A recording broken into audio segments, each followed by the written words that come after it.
Tai sveiki visi. Tai čia yra mūsų tinklalaidė Vilniaus Vyčio gimnazijos. Ir šiandien svečiuose turime biologijos mokytoją Miglę. Sveiki visi. Sveiki. Gal galėtumėt trumpai pristatyti save? Tai trumpai, kažin ar čia išeis, bet esu studentė Vilniaus universitete ir biologijos mokytoja Vilniaus Vyčio gimnazijoje. Tai čia turbūt pagrindinės tokios dvi rolės, kas esu šiuo metu. Kaip leidžiate savo dienas? Savo dienas leidžiu labai įdomiai. Iš tikrųjų, kadangi, kaip ir sakau, vis dar esu studentė, tai turiu labai daug atsakomybių ir universitete. Ir tuo pačiu čia darbe, nes esu ne tik mokytoja, bet ir klasės auklėtoja. Tai taip, tai mano dienos atrodo, kad ryte atsibundu, keliauju dažniausiai į mokyklą. Tai pirmoji dienos pusė yra pašvęsta mokyklai, čia dirbu, bendrauju su mokiniais. O antra dienos pusė yra paskirta mokymuisi, tai lankau paskaitas, seminarus, aišku, kiek išeina, nes gana sudėtinga viską suderinti.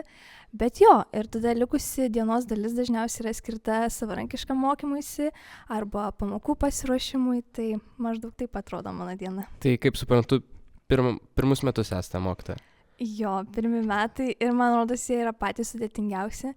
Nes viskas nauja, viskas nepažįstama, nauji iššūkiai, nauji sunkumai, su kuriais dar nebuvau susidūrus gyvenime, tai labai įdomu save išbandyti ir patirti viską pirmą kartą. Tai manau, kad ta patirtis mane užaugins.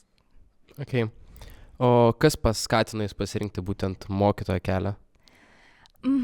Tai iš tiesų kelionė į šitą vietą, kur esu dabar gyvenime, jinai buvo gana ilga, nes kai buvau 12 klasiai, kokias studijas man pasirinkti buvo labai sudėtinga, nes aš buvau iš tų žmonių, kurie gana gerai mokosi ir save sugeba atrasti ir susikaupti ir atidirbti visose dalykuose. Tai man buvo labai sunku išsirinkti ir šiaip dalyką, kurį mėgstu ir ką norėčiau veikti toliau ateityje.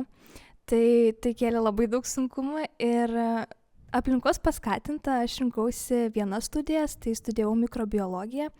Ir visus metus prasimokiusi, iš tikrųjų gal net po pusmečio, aš supratau, kad esu ne visai ten, kur noriu būti. Ir tuo pat metu pradėjau dirbti kaip korepetitorė, bendravau su mokiniais ir pamačiau, kad man visai neblogai tas sekasi, kad aš čia gerai jaučiuosi. Ir pagalvojau, o kodėlgi ne, nes dažnai šitą savybę, kad aš gebu kažką paaiškinti gana tiksliai ir aiškiai suprantama kalba kitam ir kad sugebu empatiškai įsijausti kitą, jį suprasti, palaikyti.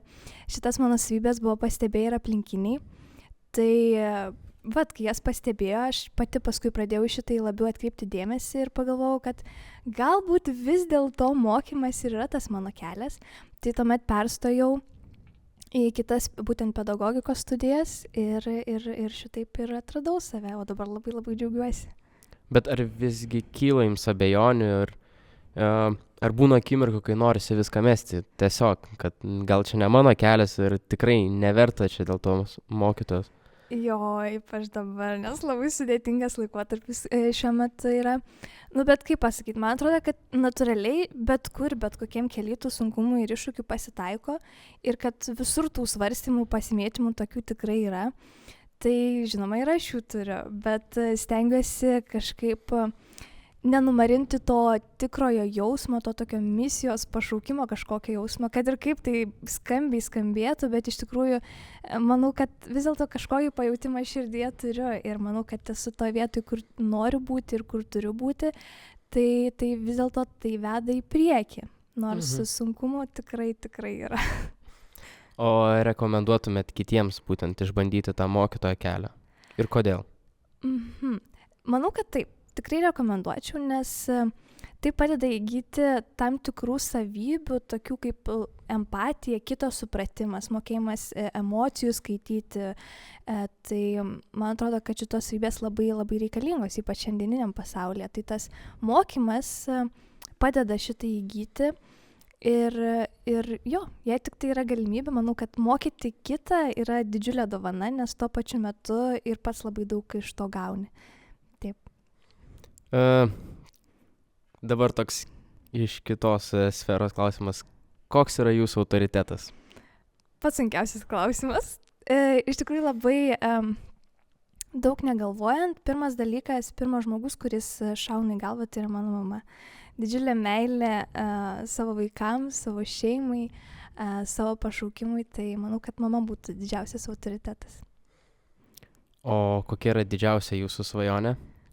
Apie tą svajonę, sako, svajoti reikia atsargiai. Tai nemažai mano svajonių išsipildė, svajojau būti auklėtoja, mokytoja ir tapau.